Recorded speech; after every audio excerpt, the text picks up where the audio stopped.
It's a really interesting matchup between these two teams, Chris, because they go about their business in quite different ways. I think for me, the big question is, can Arsenal and that back line, particularly without Gabriel, who's injured, handle that really fearsome front? I mean, we're saying front three here, but I mean, you could say front five for PSG when they're playing really well. Can they keep these players out? Well, I think that's the job on. They did it in the league phase of the Champions League. They won 2-0 at home and 2-0 comfortably as well. And I think I'm done underestimating this Arsenal defense. They're incredibly good in these big games. They're not going to be blown away. I would be shocked if we saw what we've seen in the previous rounds against Liverpool and against Aston Villa, where they were just able to dominate the game over the course of the two legs and look like the superior team all the time. I think Arsenal are too good in rest defense. They're too good in terms of pressing forward and making life uncomfortable on their opposition. We saw them do it to Real Madrid. We've seen them do that the entire way through this Champions League. So for me, this defense is absolutely top drawer. And you see the shots against per game, shots on target against per game, the clean sheets they've kept.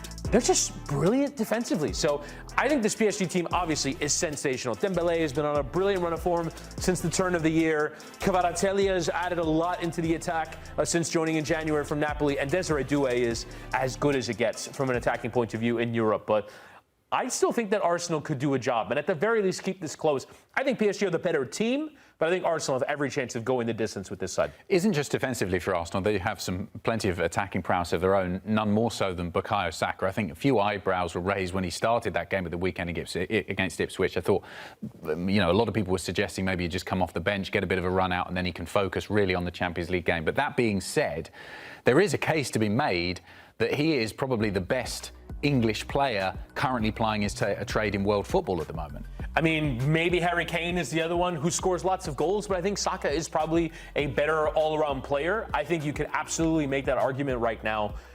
In terms of totality over time, in terms of ceiling, Jude Bellingham, I think, has had a bit of a down year for Real Madrid. He obviously is the one that gets talked about. Honestly, the biggest competition might be his teammate, Declan Rice, in terms of performing best week in, week out. Declan Rice might be the only player, and obviously Saka coming back from an injury. But I thought he was actually really good in that game against Ipswich. In some ways, that game wasn't really played above training session intensity for Arsenal. That was a fairly straightforward game. So I think in some ways, it's good that he's building up his minutes.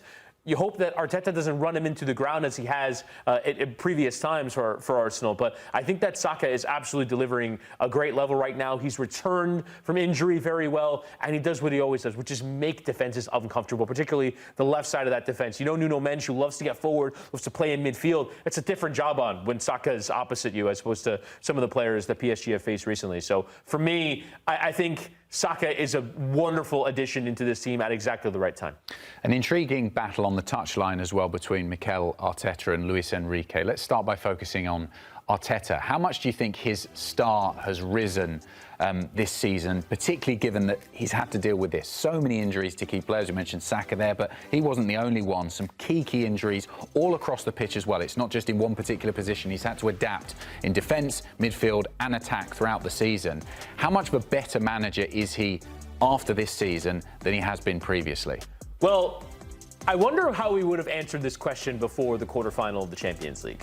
I think so much of what he did is based off the two legs against Real Madrid, where at home you take care of business to such an extent. And yes, these have been the extenuating circumstances for Arsenal the entire season. We've known that this is the thing that, if anything is going to slow them down, it is the injuries. It's not having a striker you can count upon to score 20 to 25 goals. But realistically, we've talked about this Arsenal season largely as a disappointment, particularly in the Premier League. The distance that they have between themselves and Liverpool, the fact that they didn't take advantage of Manchester City falling off in the manner in which they have, a lot of that falls on Arteta. So I think in some ways there are bits of this season where he has maybe not shown his best, but I think there definitely are bits, and obviously in the Champions League. And I think if there is a discussion about how much he has improved as a manager, it is about how much they've improved defensively with him in charge, because they are a much better defensive team and a defensive setup with him as manager than maybe would have been, particularly when he took over.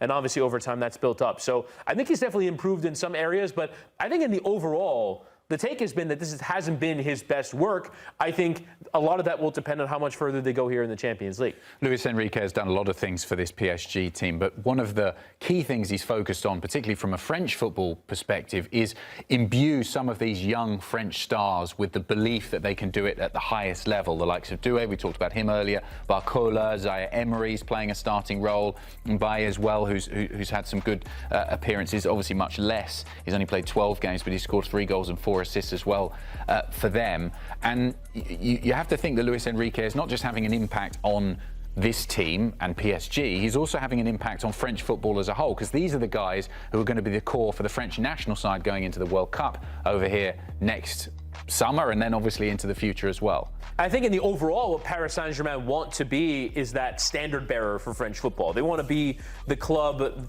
now, I think after they went through that era of going for the superstars and Neymar and Messi and Mbappe and brand building, now that they're kind of a serious football club, they've decided that they want to buy young and French and develop and nurture the next generation of stars. And so that puts them right at the center of the French football conversation, which already is, for me, the country in the world that develops players at a rate that's better than any other right now.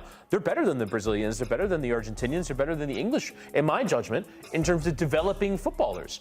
France right now. So that puts Luis Enrique right in the middle of that conversation. I think the style that he imbues them with and the audacity and the pressing and the intensity, I think is a great carryover for the French national team. Obviously, they will be looking for a manager after the World Cup in 2026. So I think this idea, I mean, maybe it could be Enrique, but it could be somebody else that has this idea of playing in the way in which that he is playing with this team. But let's be very clear, this is not an easy job that he took on. It was not an easy decision that the club took on to let Kylian Mbappe go and instead be better with the collective than with the individual, but it has absolutely come off. And now they go into this semi-final, as I said earlier, as favorites against Arsenal, and they're developing something that's much bigger, I think, than what they were doing before, which was sign the nearest star and try and get him to win the Champions League for you individually, as opposed to build a genuine collective and idea that runs right the way through the team. Should be an absolutely cracking game. Don't forget, you can watch both of those first legs live across our network next week. Barcelona versus Inter Milan